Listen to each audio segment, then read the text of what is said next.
Bonjour, bienvenue à Filpak Bretagne. Je m'appelle Christopher Méhard, je suis le responsable de l'imprimerie. J'ai commencé chez Filpak en 2013 en tant qu'intérimaire et j'ai gravi les différents échelons pour arriver à responsable d'imprimerie. Aujourd'hui, je vais vous présenter les différentes étapes pour l'impression d'une étiquette. Nous voici donc dans notre bureau à Baptiste Prigent et moi-même.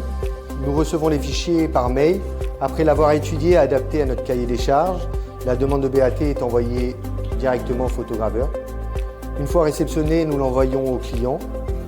Une fois validée, elle part directement en production et c'est Baptiste qui s'occupe de la mettre au planning. Salut Gaëtan. Ah oui, ouais. Nous voici donc au post-montage et démontage cliché. C'est ici que tout commence. Donc Gaëtan reçoit les commandes, le planning, et c'est lui qui va monter tous les clichés pour la journée. Donc ici Gaëtan va monter le cliché sur un porte-manchon adhésivé. Donc chaque cliché représente une couleur. Donc par exemple sur un BAT, quand il y a 6 couleurs, ça représente 6 clichés à monter.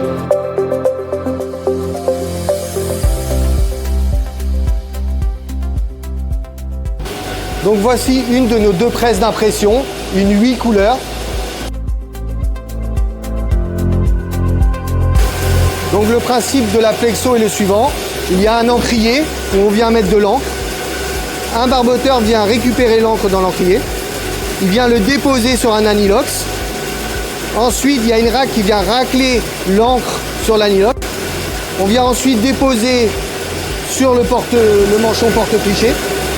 Et ensuite, le cliché vient déposer sur le papier.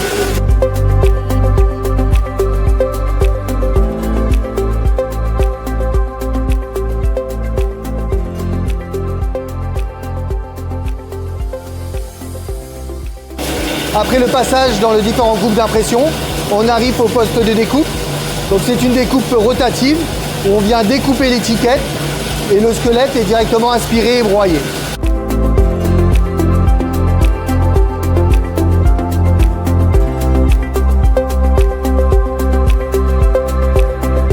Une fois la découpe terminée, les bobines sont prêtes à expédier. On les met en carton et ça part à l'expédition.